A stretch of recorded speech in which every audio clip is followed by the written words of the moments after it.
queria falar com você hoje acerca da esperança.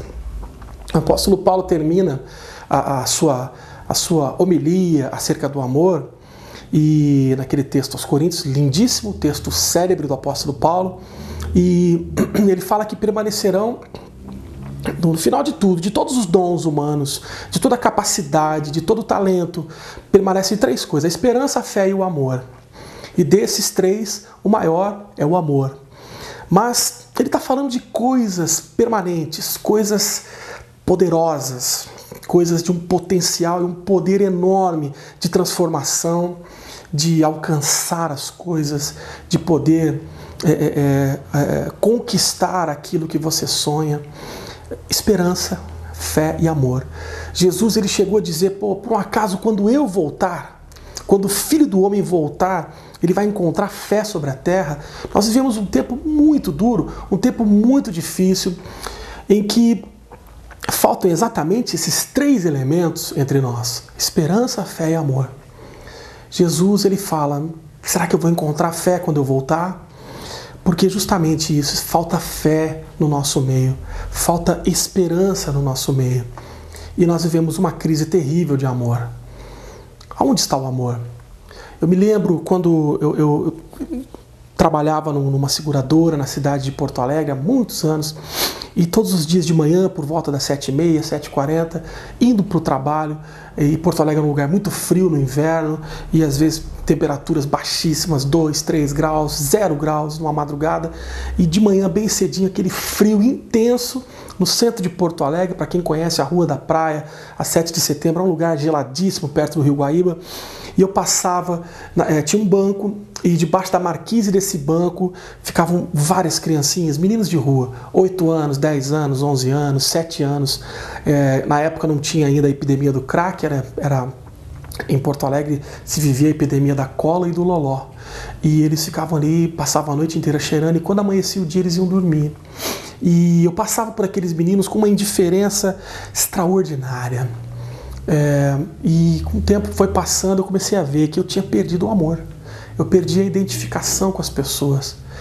E o tempo vai passando e nós vamos assistindo os noticiários da TV, nós perdemos a esperança.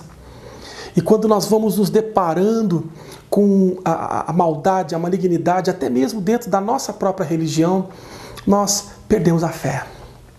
O que acontece é que nós vamos perdendo o que é mais importante para que nos mantenhamos cada vez mais humanos, verdadeiramente humanos: esperança, fé e amor. E esse texto aos Hebreus, ele fala que nós devemos reter firme a consolação. Quem? Nós, os que pomos o nosso refúgio em reter a esperança proposta, a qual temos como âncora da alma, segura e firme, em que penetra até o interior do véu. A âncora é um símbolo fantástico. A âncora ela tem um formato maravilhoso. A âncora é uma coisa forte, e apesar de proporcionalmente pequena diante do navio ou da embarcação, ela é capaz de manter o navio numa posição. Se você parar para analisar, a âncora ela fica presa numa corda, por uma corda, ou então por uma grande corrente, dependendo do tamanho da embarcação. E esse objeto ele mantém o navio ou a embarcação não parado. Ele tem um certo um raio que ele fica ali em cima. Ele não fica totalmente estático. Assim é a âncora da alma, assim é a esperança. Nós ficamos ali, uma vez a gente anda para cá, outra vez para lá. Se vem uma tormenta, parece que a gente balança um pouco mais e sente as intempéries do clima, daquilo que acontece ao nosso redor. Nós somos abalados muitas vezes, mas se colocamos a esperança no lugar certo, nós estamos ancorados ao coração de Deus. E se estamos conectados de alguma forma ao coração de Deus, então nós não vamos perder a esperança nunca. Tem um texto lindo lá do profeta Isaías, que ele fala assim: ó, santo, santo, santo é o Senhor dos exércitos, e toda a terra está cheia da sua glória. Nesse texto, o que acontece é que os anjos estavam diante de Deus, serafins estavam diante de Deus, e eles conseguiam ter uma compreensão de Deus. Santo, santo, santo é o Senhor dos exércitos e toda a terra está cheia da sua glória. Quem é que vê a glória de Deus na terra? Ora, somente aqueles que têm uma visão de Deus. Porque se pararmos para olhar com os nossos olhos racionais, nós vamos ter uma dificuldade de enxergar a glória de Deus. Agora, com os olhos da fé, com os olhos da esperança, com os olhos do amor, assim como aqueles serafins diante de Deus, eles enxergavam a terra cheia da glória de Deus. Assim é uma alma ancorada em esperança, conectada firmemente aonde? Lá no interior do véu. Então a âncora da alma é esse símbolo, mas é um símbolo diferente da instabilidade.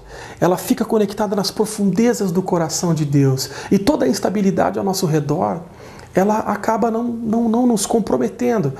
Meu barco às vezes se move, eu às vezes fico passo por dificuldades, eu sofro consequências do mundo ao meu redor, mas o meu coração não está abalado porque eu tenho a minha esperança, estou ancorado plenamente no Senhor.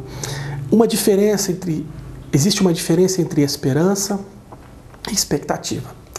Expectativa é tudo aquilo que eu coloco Deus a meu serviço. Eu faço algo pensando, Deus vai comigo nessa parada. A esperança não tem nada a ver com isso. A esperança, ela simplesmente sabe, Deus cuida de mim. Mas eu não faço negócios na expectativa de que Deus estará comigo. Porque isso, na verdade, tem a ver com uma manipulação e até uma paganização da nossa fé. Porque eu não sou dono de mim mesmo. No momento em que eu entrego a minha vida para Deus, em Cristo, eu não sou mais dono de mim mesmo, eu não me pertenço mais. Eu pertenço a Jesus. Eu sou um cristão, e quando se fala cristão, eu sou um pequeno Cristo. Ou seja, já não sou eu, mas eu quem vive. Cristo vive em mim. Por isso eu tenho esperança de que Deus cuida de mim. Embora as circunstâncias possam ser, muitas vezes, terríveis na minha vida, Deus cuida de mim. Ou seja, eu estou a serviço de Deus. E não o contrário, não é que Deus está a meu serviço. E colocar expectativas nos seus projetos podem significar que você está usando Deus para os seus benefícios, os seus fins. Esperança não é expectativa.